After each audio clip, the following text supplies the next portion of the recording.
des cieux, enlève mon iniquité. Regarde-moi du haut des cieux. Shalom, shalom, Dieu vous bénisse, peuple de Dieu. J'espère que vous allez bien. Vous êtes à votre espace d'édification et d'éclairage, là où nous dissipons les ténèbres, détruisons l'ignorance, afin que la lanterne de tout un chacun soit éclairée. Et je pense que ce soit par la grâce de Dieu, avec ce court message, nous allons passer un très beau moment. Dieu vous bénisse. On va parler du danger qu'il y a de prêcher la morale sans la prédication de la croix. Il y a véritablement un danger où on ne vient que prêcher la morale et il n'y a pas de prédication de la croix, où on ne prêche pas Christ. Nous allons prier le Seigneur au nom de Jésus-Christ. Nous te bénissons, Père Céleste. Nous te remercions pour la vie de tout un chacun. Merci, Père éternel, notre Dieu, pour ce court message que tu nous apportes afin de nous éclairer et de comprendre mieux ta parole. Au nom de Jésus-Christ. Amen. Ok, comme je le disais, il y a un danger, un véritable danger de prêcher la morale sans prêcher la prédication de la croix. Parce que ce qui nous sauve, c'est la prédication de la croix. C'est l'évangile qui nous sauve. Raison pour laquelle Paul pouvait dire, je n'ai point honte de l'évangile parce que c'est une puissance de Dieu pour le salut de quiconque croit. Donc c'est par la prédication de la croix, c'est par l'évangile qu'on est sauvé. Maintenant, en tant que chrétien, on ne vit pas bien pour être sauvé, mais c'est parce qu'on est sauvé qu'on vit bien. Ça, il faudrait qu'on le retienne. C'est parce qu'on est sauvé qu'on vit bien. C'est parce que nous ne sommes plus sous la loi, nous sommes sous la grâce qu'on vit bien. C'est parce que nous avons été transformés, nous avons été ensevelis, ressuscités en Christ. Nous sommes de nouvelles créatures que nous vivons bien. Pas autre chose. C'est parce que nous sommes Christ que nous vivons bien. Donc, il y a un danger. Et ce danger-là, Jésus l'a toujours mentionné dans les paraboles. Face aux pharisiens, aux sadducéens et à la foule. Il a toujours mentionné le danger de la morale. Vous voyez, quand il prend la parabole des 10 vierges et qu'il dit que parmi ces vierges, il y en avait 5 qui étaient sages et 5 folles. Et elles avaient toutes des lampes. Mais seulement que la différence entre les sages et les folles, c'est que les folles n'avaient pas pris d'huile dans le but de pouvoir le garder dans les vases. Il n'y avait que l'huile seulement dans la lampe. Alors que les sages avaient de l'huile, non seulement dans la lampe, mais de l'huile aussi dans des vases qu'elles avaient mis en réserve. Donc, tu sais, sur le point de la morale, elles étaient toutes au même niveau, puisqu'elles étaient vierges. Donc elles étaient saintes. Comme on peut le dire, entre griffes, elles vivaient la sanctification. Mais qu'est-ce qui a manqué? C'est nul au niveau des folles, des vierges folles. Et parce que se disait qu'elles vivaient bien, elles n'avaient plus besoin de la prédication de la croix. Donc elles pouvaient se sauver elles-mêmes par leur morale. Et quand Jésus est venu, la Bible dit que elle frappait à la porte et il a dit, je ne vous ai jamais connu. Comprenez? Des gens qui vivaient bien, qui avaient une bonne moralité, qui vivaient entre griffes la sanctification. Ces folles, elles vivaient la sanctification, les vierges folles vivaient la sanctification. Et elles avaient la parole, puisqu'elles avaient elles avaient la langue. Mais Jésus dit qu'ils ne les connaissent pas, ils ne les connaissaient pas. Avec tout le temps qu'elles ont passé dans les assemblées. Pourquoi? Elles mettaient leur confiance dans leur morale, pas dans la prédication de la croix. Parce qu'il n'y a que la prédication de la croix qui ne fait pas finir lui. Mais dans la loi, l'huile finit. L'huile qui est le symbole du Saint-Esprit. Tous les prophètes de la loi, jusqu'au dernier prophète qui était Jean-Baptiste, l'huile finissait. Parce que l'Esprit de Dieu n'habitait pas en eux. Il venait seulement sur eux. Et lorsqu'il finit de faire ce qu'il a fait, ou bien a dit ce qu'il a dit, il s'en va. Et ces personnes restent telles qu'elles sont. C'est pour cela au niveau de Jean-Baptiste, quand lui était fini, mais il ne reconnaissait plus Jésus. Au point où même il envoyait deux de ses disciples là-bas pour aller demander à Jésus est-ce que c'est lui qui devait venir ou bien il devait en entendre une autre personne. Lui, il était fini. Donc quand on prêche la loi, quand on prêche la morale, lui, il finit. Mais quand on prêche la prédication de la croix, l'huile s'accroît parce que le Saint-Esprit te remplit. Et il ne cesse de te remplir. Ça jaillit jusqu'à là dans la vie éternelle.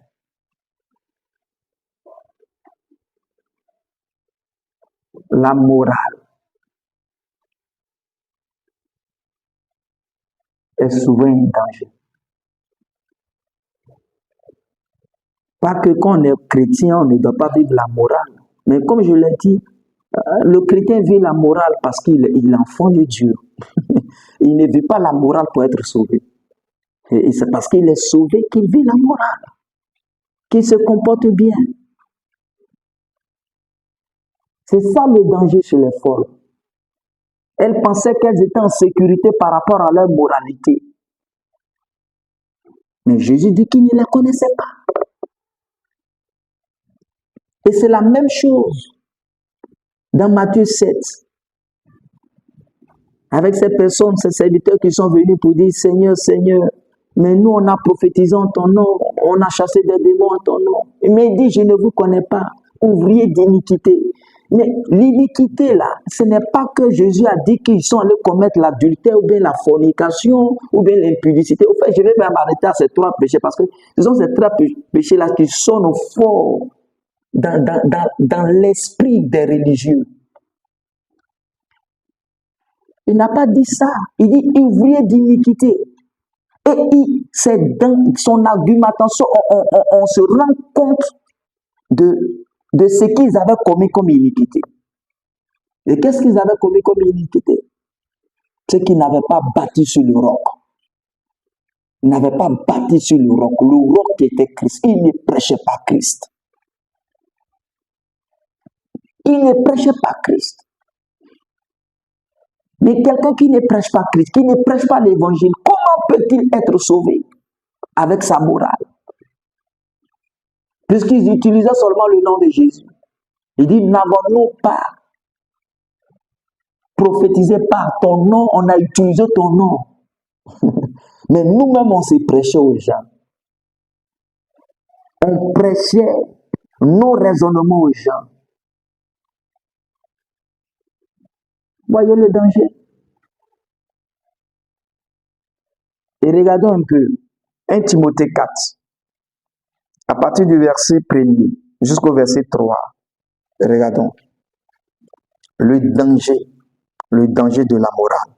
Sans la prédication de la croix, sans prêcher Christ, regardez le danger.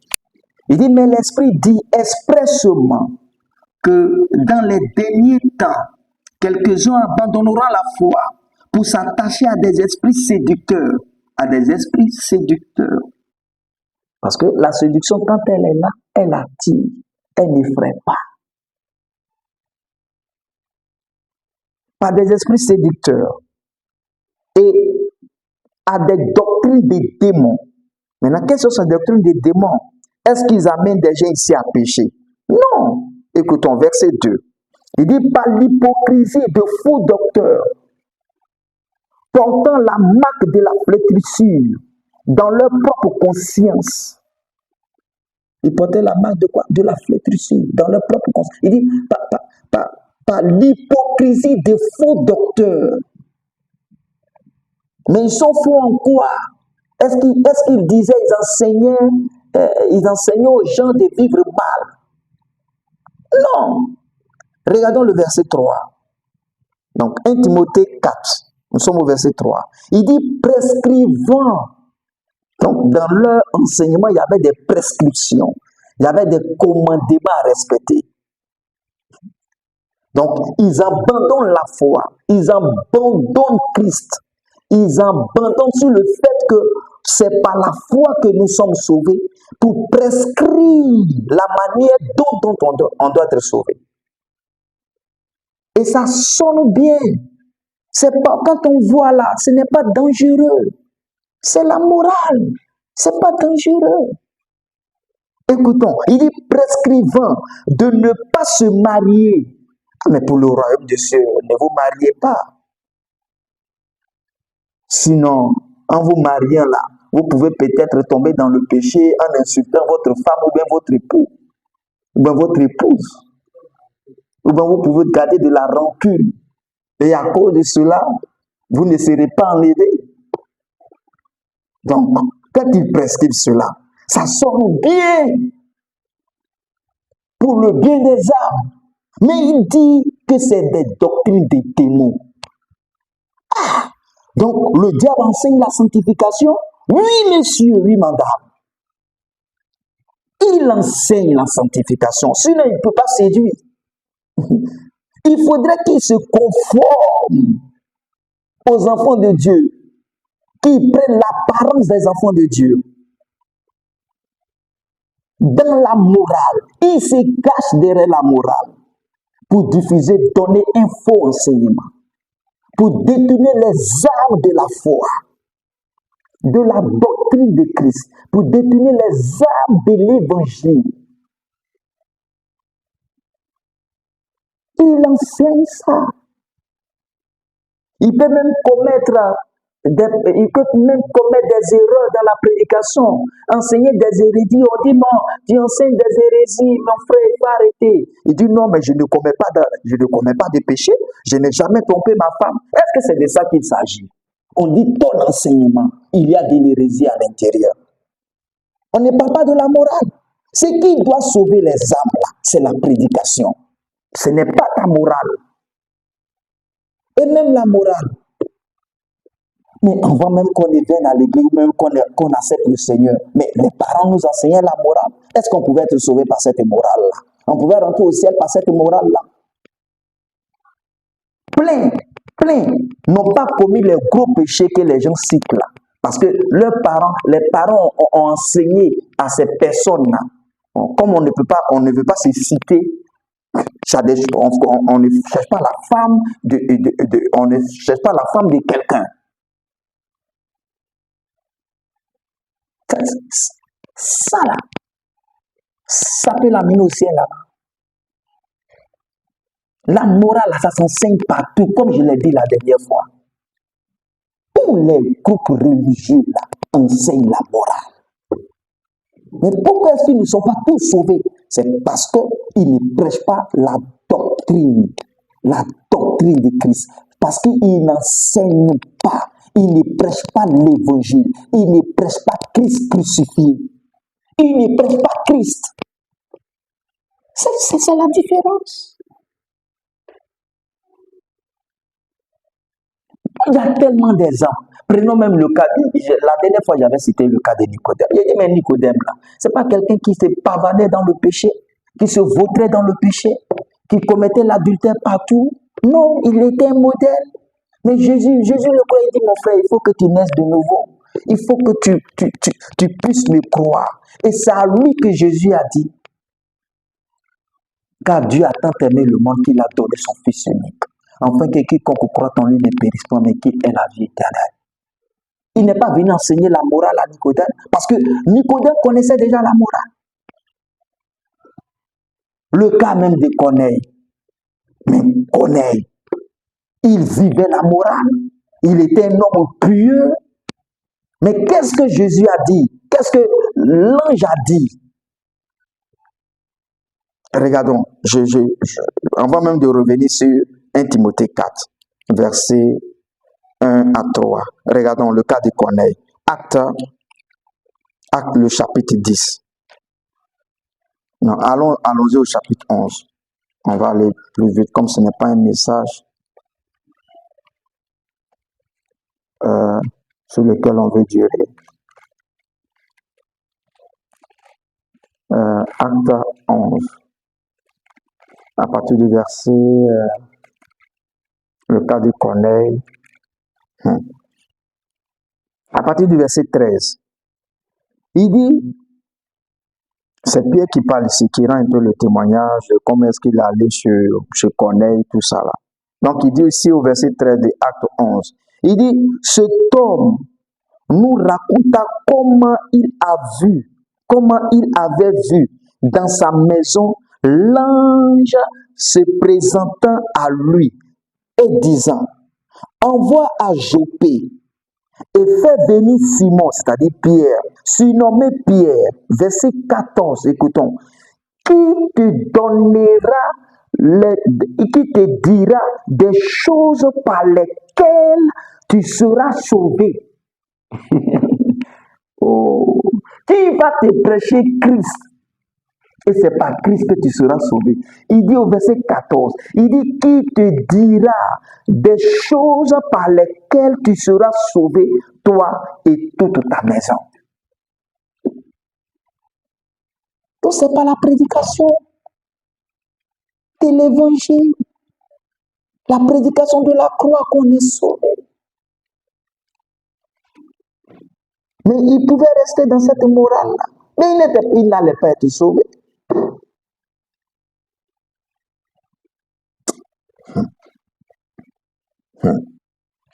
Et regardons un peu, même l'apôtre Paul, avant de revenir à 1 Timothée, regardons l'apôtre Paul dans Philippiens 3. Le cas de l'apôtre Paul. Il était pharisien, il vivait bien, il était moralement bien, il était pieux. Et il dit que tout ça là, ça ne pouvait pas le sauver. Et qu'il a eu même grâce. Dieu a eu pitié de lui présenter, de se révéler à lui par la prédication de l'évangile qu'il a reçu. Philippiens 3, à partir du verset 5, que je lis, Philippiens 3, le verset 5. Il dit, moi, c'est l'apôtre Paul qui parle, vous pouvez commencer à partir du verset 1. Il dit, moi, circoncis le 8e jour, donc si c'est la circoncision, là, lui il en a fait. Il dit, circoncis le 8e jour de la race d'Israël, de la tribu de Benjamin, hébreu, né d'hébreu, et quant à la loi, pharisien, donc il était pharisien. Parmi cette nouvelle génération de trucs-là, qui a un bon comportement qu'un pharisien, qui est plus religieux qu'un... Voilà les gens là qui... Bon, bref. Je ne suis pas venu parler des gens, allons-y. Oh, il dit pharisien, verset 6. Il dit, quant à la loi, persécuteur de l'Église, parce qu'il persécutait l'Église pensant que ceux qui prêchaient Christ étaient en train de blasphémer. Il dit persécuteur de l'Église, irréprochable à l'égard de la justice de la loi. Écoutons, il dit, il était comment? Irréprochable. Mais s'il regardait ça là,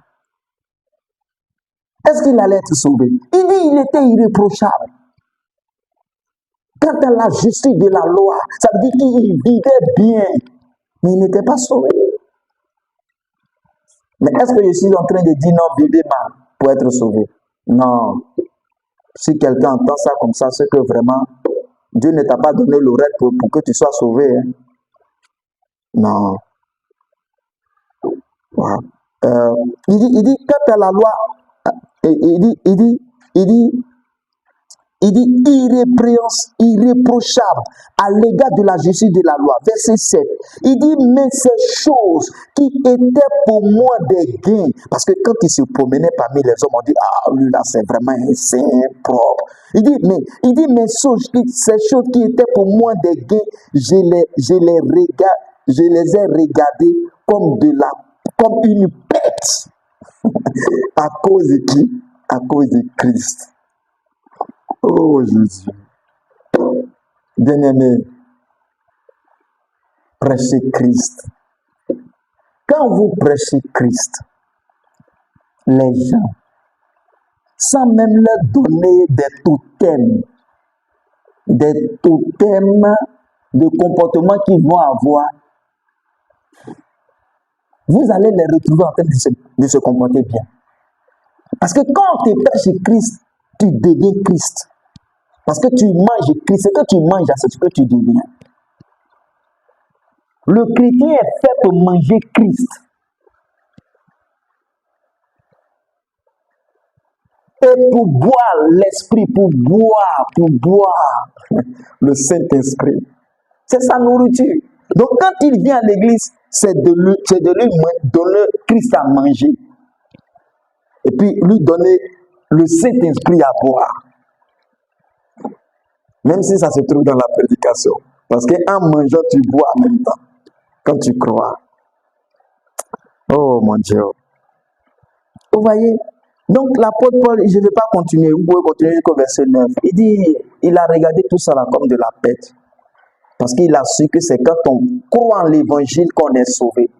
Quand on prêche la prédication de la croix que les gens sont sauvés. Il y en a tellement. Tellement. Donc, quand tu vas à l'église, la morale, elle est bonne. Mais demande au prédicateur de t'enseigner Christ, de te prêcher Christ, de te prêcher Jésus. C'est tout. Il y en a tellement. Même dans le livre des Galates. Mais il est écrit cela, c'est pour des gens. Tout le livre des Galates, c'est pourquoi?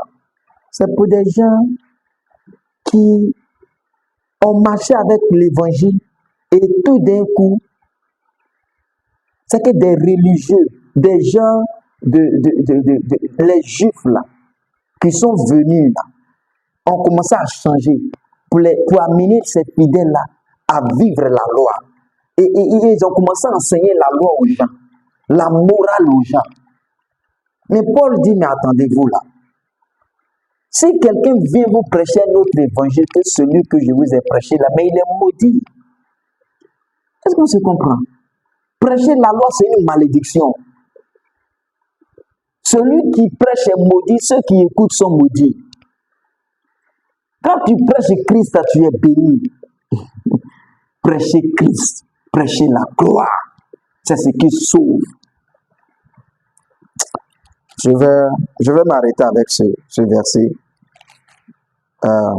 Galates 3, à partir du verset 1er. Il dit aux Galates, dépourvus de sens, c'est-à-dire que vous êtes fous, dépourvus de sens, qui vous a fasciné, qui vous a ensorcelé, qui vous a ensorcelé il dit, qui vous a fasciné. Vous, aux yeux de qui Jésus-Christ a été peint, c'est-à-dire a été peint comme crucifié. Ça veut dire que je vous ai prêché Christ crucifié. Je ne vous ai pas prêché notre évangile. Je vous ai prêché Christ crucifié. Il dit, voici seulement ce que je veux apprendre de vous. Est-ce par les œuvres de la loi que vous avez reçu l'Esprit? Est-ce que c'est par la morale que tu as reçu l'Esprit, le Saint-Esprit, pour que tu sois sauvé, pour que tu sois éternel? Est-ce par les œuvres de la loi que vous avez reçu l'Esprit ou par la prédication de la foi? Oh, la prédication de la foi. Ils ont abandonné la foi pour s'attacher à des esprits séducteurs. Et ces esprits séducteurs-là disaient, non, ne prenez pas des femmes. Ne mangez pas ces animaux-là. Ça sonne bien. Ça sonne bien comme une véritable sanctification. Mais ils disent que c'est doctrine des démons.